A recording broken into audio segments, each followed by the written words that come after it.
Welcome, everybody. Welcome to another episode of Whigs for Whigs.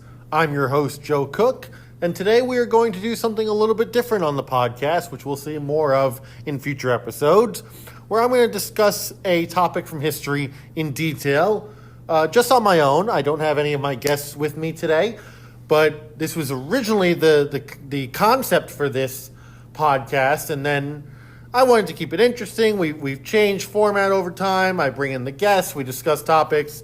It's been a lot of current events. Today we're going to get back to the original roots of what this podcast was originally going to be.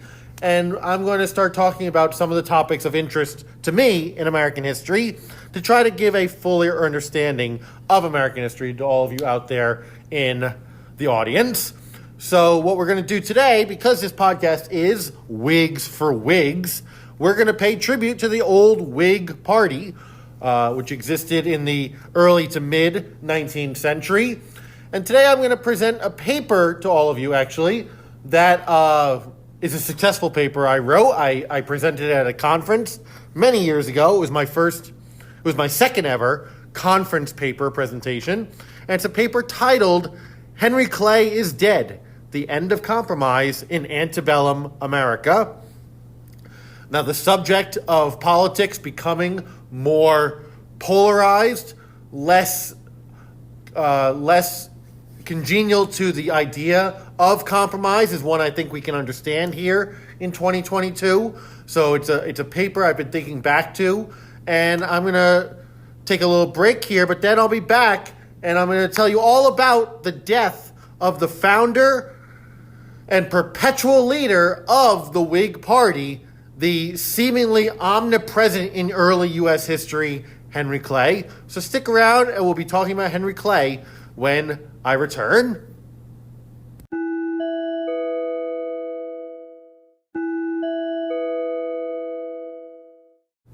So welcome back, everybody, here on Whigs for Whigs. Today, as I said, I'm going to be talking about Henry Clay, who founded the Whig Party in opposition to Andrew Jackson. The Whig Party took their name from the Whigs in English politics, who were opposed to the increasing power of the king. The Whigs stood up more for the rights of the common man, of the parliament. And so the Whig Party in America saw Andrew Jackson as a tyrannical, despotic figure, and therefore they took that name of the Whig Party, which had morphed out of what had been known as the National Republican Party.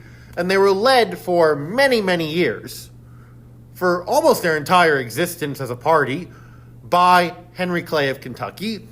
And when he passed away in the early 1850s, that's when we start to see the conflict escalate that's going to build to the Civil War. And so this is a paper I wrote almost a decade ago now at this point, when I was in graduate school, titled "The Death of Henry Clay."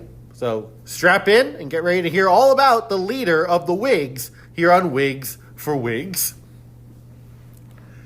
As a member of the Congress's Great Triumvirate, with John Calhoun and Daniel Webster, these are names that you might remember from U.S. History 1, when you took it, wherever that may have been, those of you out there listening. Henry Clay established a reputation as the great compromiser for his repeated success at mediating between competing interests and maintaining national union throughout his 5 troublesome decades of public service. Abraham Lincoln called him the beau ideal of a statesman, and this sentiment was shared by many throughout the United States, and also abroad in Europe and in Latin America, where he was a fervent supporter of independence movements. His final great act on the national stage was the Compromise of 1850, aimed at sorting out the sectional troubles that resulted from the Mexican War, a war that Clay had personally vigorously opposed. He worked hard to reach that compromise solution, but being aged and in ill health, he was forced to relinquish some of his leadership responsibilities to a younger generation of politicians, namely Stephen Douglas. Clay died in 1852, and the following several years only accelerated the nation's course towards disunion and civil war. In historical retrospection, This could spark a curiosity concerning the effect that an immortal Henry Clay may have had on the great national emergency. Such speculation is counterproductive, but it is useful to examine several issues related to his exit from the national stage. The conditions of the nation at the time of Clay's death, the level of success he was finding in his final years in terms of orchestrating compromises, the nation's reaction to his death, and the ways in which he was remembered at the time of the secession crisis of 1860. Henry Clay and Andrew Jackson cast their tremendous shadows over half a century of American politics. They were bitter political rivals, the fathers of rival parties, the Whigs and the Democrats respectively, and their personal disdain for each other was palpable. It is telling that Andrew Jackson's final words were allegedly that he wished he had shot Henry Clay and hanged John Calhoun. This great republic has been convulsed to its center by the great divisions which have sprung from their respective opinions, policy, and personal destinies, Congressman Charles Faulkner proclaimed. Yet these two titans of the antebellum era were equally committed to the preservation of the American Union. The movement towards disunion of the nation was led by one of the other members of the Great Triumvirate, John C. Calhoun, an erstwhile ally of Clay in the Congress, who had heated clashes with the fiery President Jackson. The nullification crisis of 1832 prompted the bizarre political spectacle of Andrew Jackson and Henry Clay actually working together, passing the force bill through Congress, and a new tariff to alleviate the troubles and save the country. In this age of political titans, the preservation of the Republic trumped party politics, even among bitter political rivals like Clay and Jackson.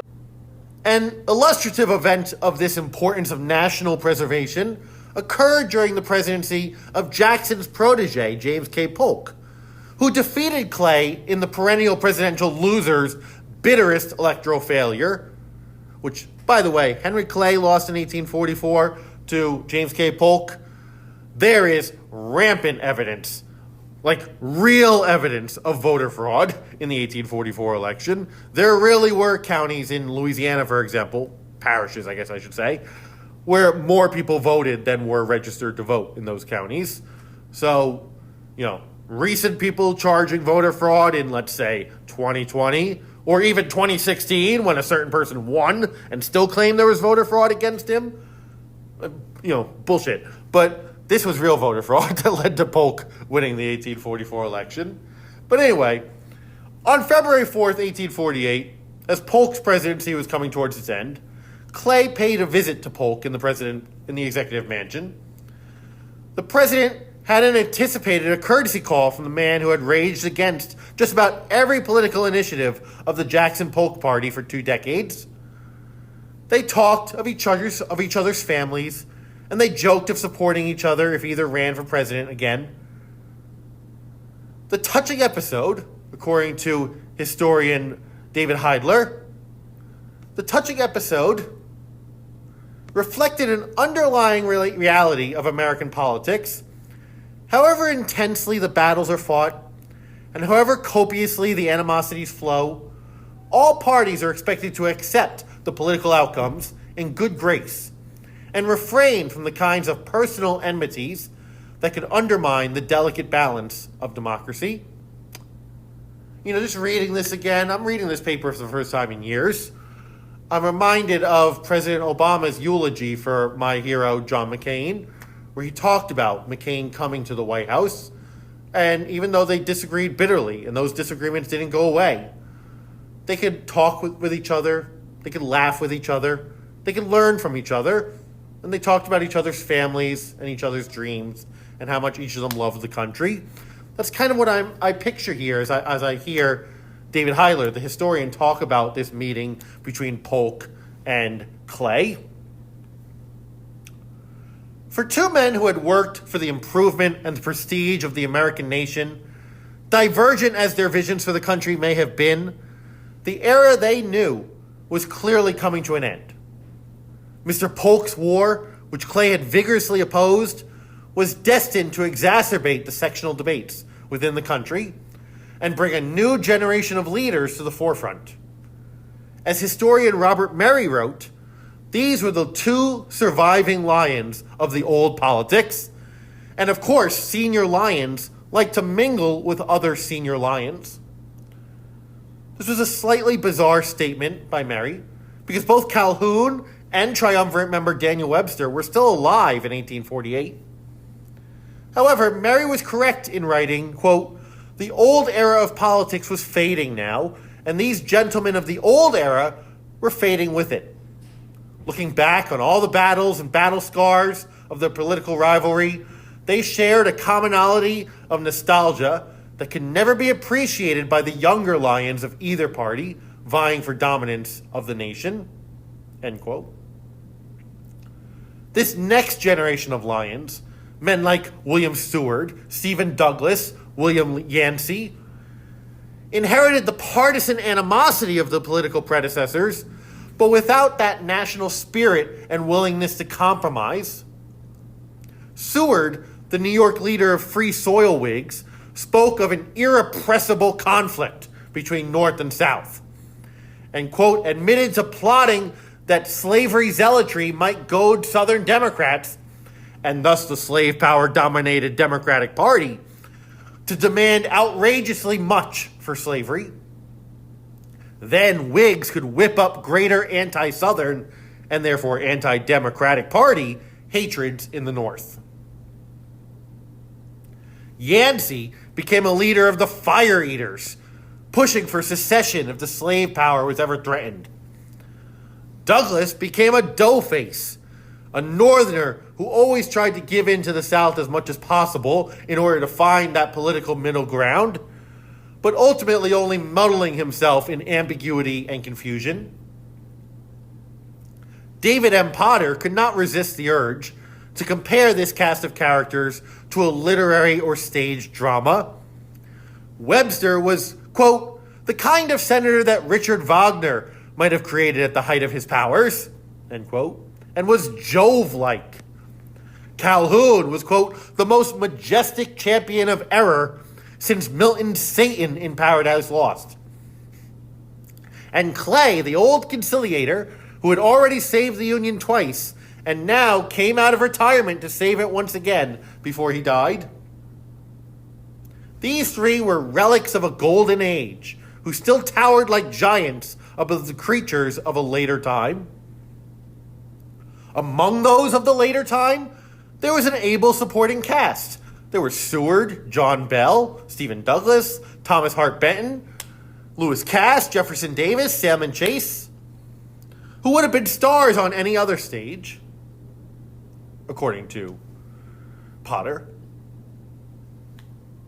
The failure of Clay and Webster to sew up the incomplete national fabric, begun by the founders, left the issue in this next generation's hands, with the disciples of Calhoun's error and their radical adversaries in the North setting the drama on a course toward national tragedy. Clay personally mistrusted many of these younger men, dubious about their commitment to the integrity of the nation. Some of this was personal. Since 1839, he had felt betrayed by William Henry Seward and by fellow New York Whig leader Thurlow Weed, who Clay believed had abandoned the principles of the party and been personally deceptive after Seward supported Winfield Scott and William Henry Harrison for presidential nominations over Henry Clay. This came after Clay had received assurances from a friend in New York that Governor Seward and Thurlow Weed are not only friendly to your election, but warmly and zealously so. But they deem it inexpedient to make public declarations of their preference. End quote. Despite himself being a master of backroom politics, as a legislative leader must be, Clay had a deep mistrust for men like Seward, who professed support privately, but publicly did not follow through on the promise. He also feared the effect of the abolitionist movement growing in the northern states. quote, show that the agitation of the slavery questions in the free states will first destroy all harmony and finally lead to disunion. Clay advised Calvin Colton in 1843, quote, that the consequences of disunion, perpetual war, the extinction of the African race, ultimate military despotism, that's what Clay foresaw from growing partisanship and animosity in politics. Clay worried about the abolitionist belief expressed by Seward in Congress that there is a higher law than the Constitution. Considering the influence that Seward wielded in the 1850s following Clay's death, the power he was later perceived as possessing within the Lincoln administration, and his divide from the methods of Henry Clay, an examination of Seward's speech is very valuable, as it echoed throughout the 1850s in the paranoid minds of secessionist Southerners.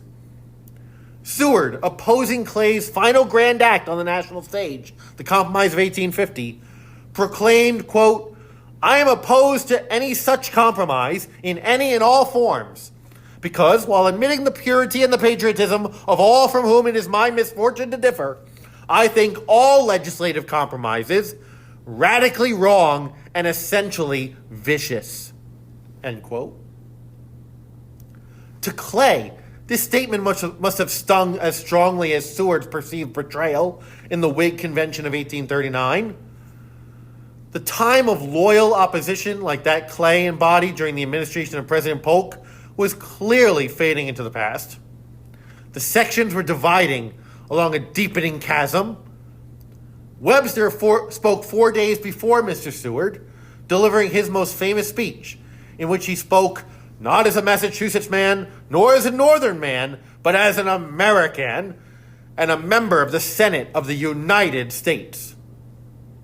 Unfortunately, the rest of that speech is largely forgotten by historical memory.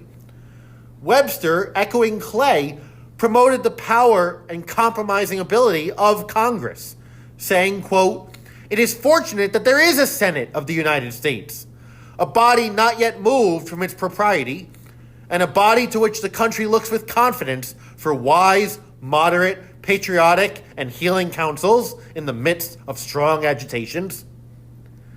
He lamented, quote, the imprisoned winds are let loose, the east, the west, the north, and the stormy south all combine to throw the whole ocean into commotion. Webster attributed more of the storm to the South than to abolitionist agitators in the North, but like his fellow aging Titan Henry Clay, he feared for the future of the Union due to the growing antagonism toward compromise. In regard to the stormy South and its leaders who threatened secession, Clay was deeply troubled. Like Webster, Clay feared that the younger generation of legislators was losing sight of the national responsibilities of the Congress.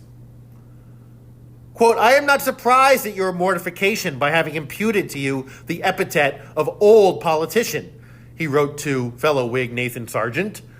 If I had yielded to similar feelings, I should 1,000 times have abandoned politics forever.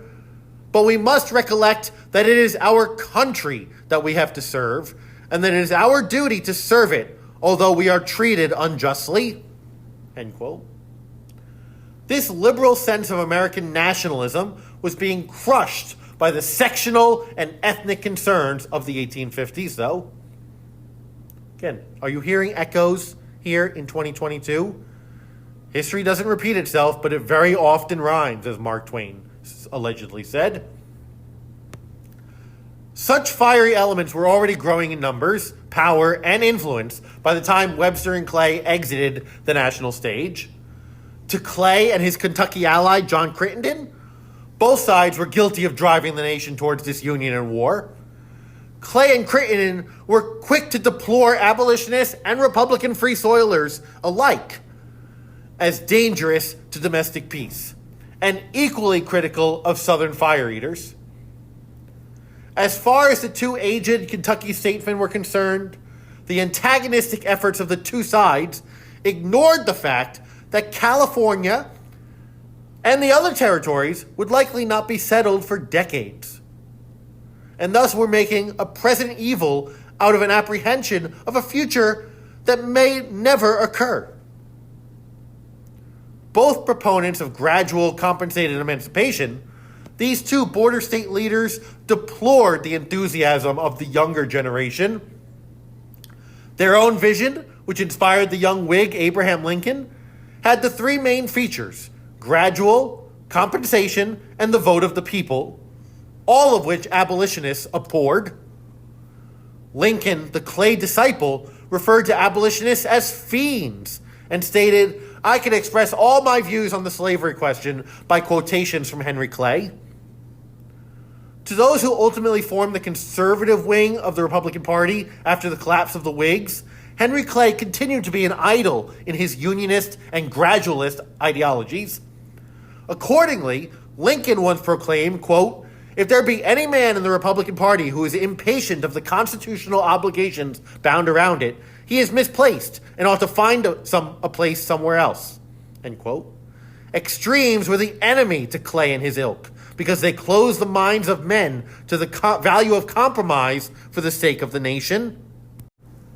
The Compromise of 1850 demonstrated the decreased effectiveness of compromise on the national stage over the slavery question, and also made clear the growing resistance to it as a legislative method. Clay was unable to push it through himself, even with his silvery tongue and his rejuvenated personal charm. He was forced to turn to a member of the younger generation that he mistrusted, Stephen Douglas of Illinois, to finally push the compromise through by individual measures, by purely sectional lines of support. By the way, it was this effort by Douglas to get the compromise through that earns him his nickname, the Little Giant. As another Westerner, the Little Giant Douglas could logically have been seen as a fine potential replacement for the Old Giant. Yet Douglas's measures failed to assuage sectional furor from the very start, beginning with Clay's proposals in 1850 and culminating with Douglas's disastrous Kansas-Nebraska Act of 1854. The Compromise of 1850 created no lasting sense of national relief. Its most controversial measure was the new fugitive slave law. A concession to the slave power of the South, the law put the onus of maintaining slavery in the face of runaways on the Northern public. This accelerated and bolstered the agitation of the abolitionists and actively engaged non-abolitionist Northerners in the moral debate over slavery for the first time in a direct manner. Ulysses S. Grant recalled the effect of this in his memoirs. Quote, "This was a degradation which the North would not permit any longer than until they could get the power to expunge such laws from the statute books. Prior to the time of these encroachments, the great majority of the people of the North had no particular quarrel with slavery, so long as they were not forced to have it themselves. But they were not willing to play the role of police for the South in the protection of this particular institution." End quote.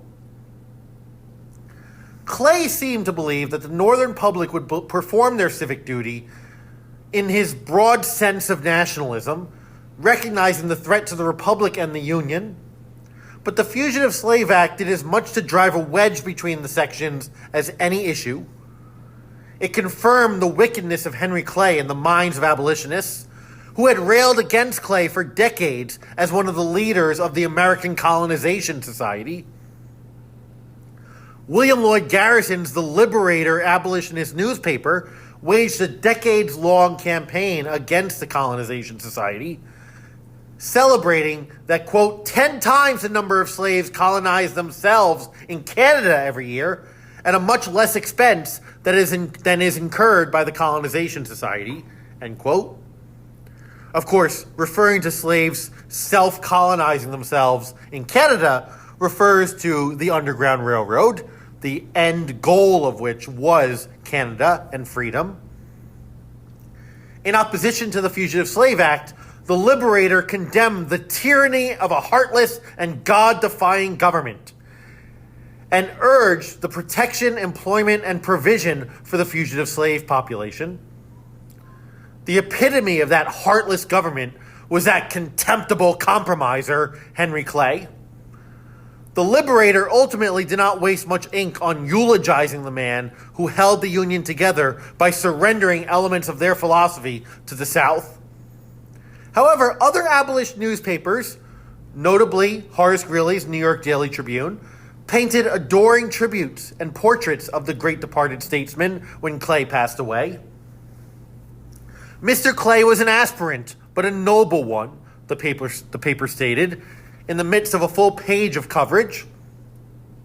Perhaps forgotten by other abolitionists, the Tribune paid tribute to Clay's efforts as a young Kentucky legislator to insert gradual emancipation into that state's constitution, a suggestion which was overruled by their short-sighted egotism and by slaveholding selfishness, according to the Tribune.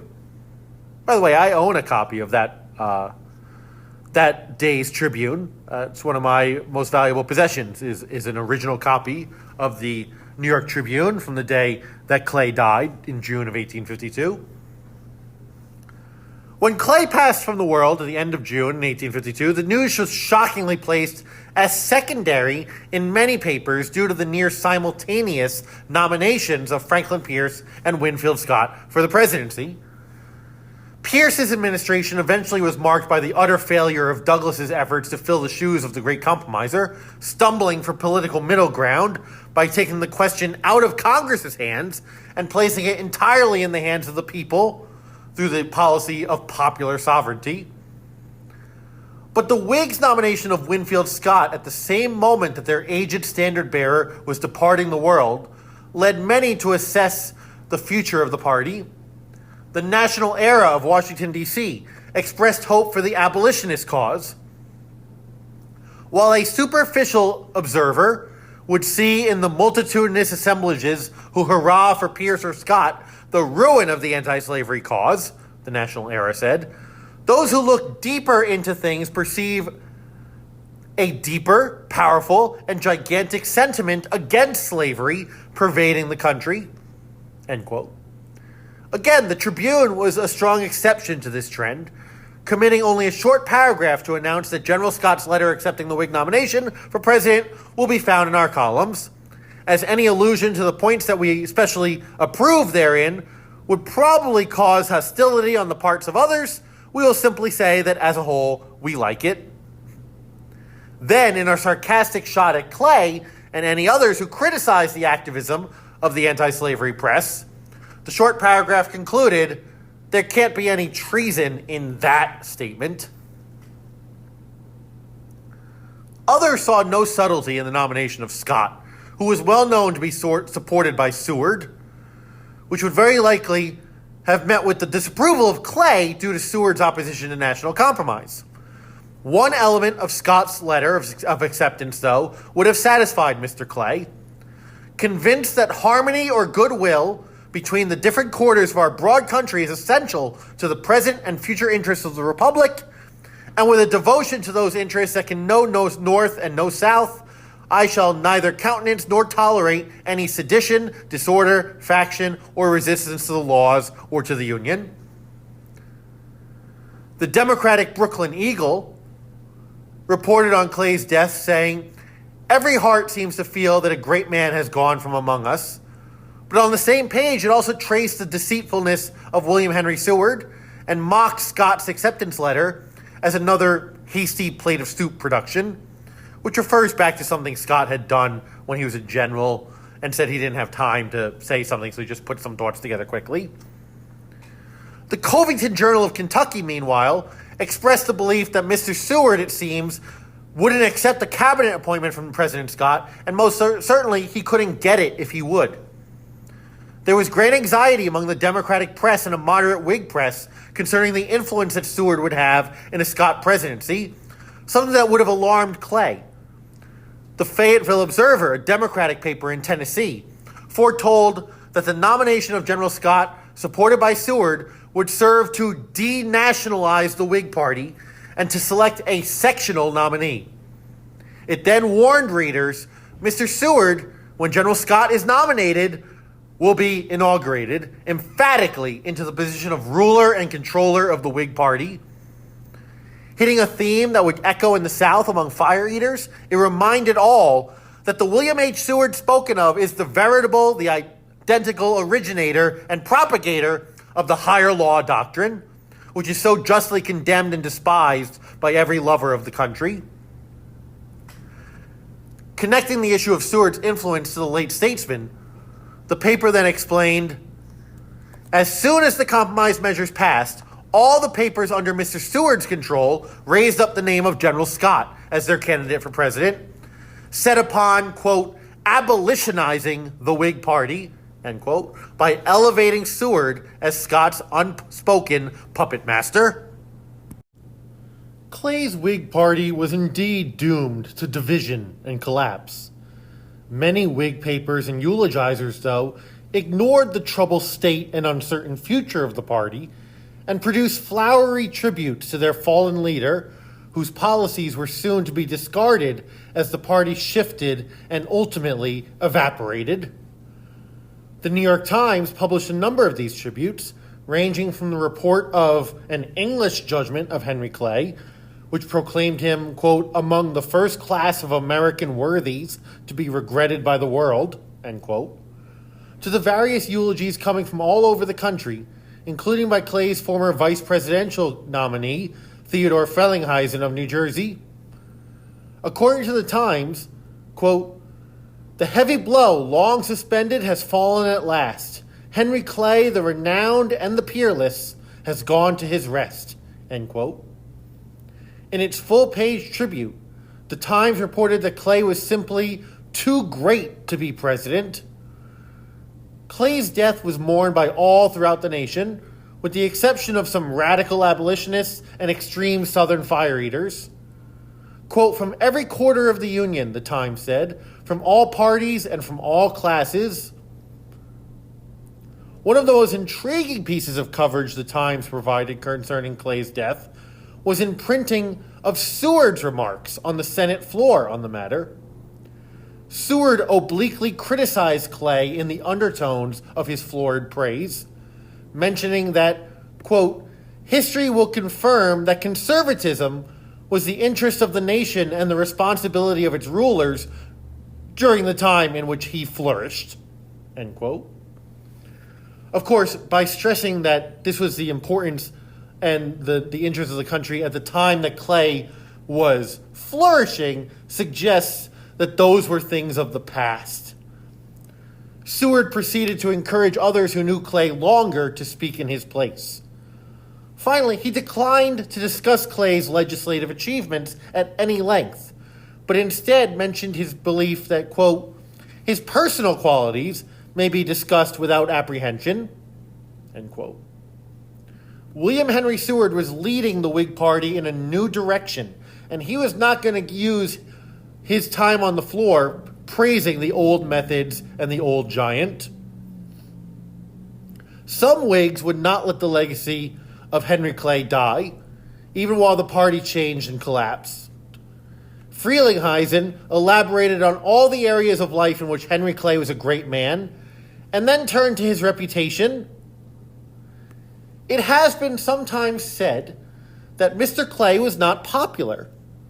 This must depend upon the interpretation of that term. There is a popularity which, like the gourd, comes up in the night and departs in a night, and no man can tell us what has become of it. Mr. C had none of this.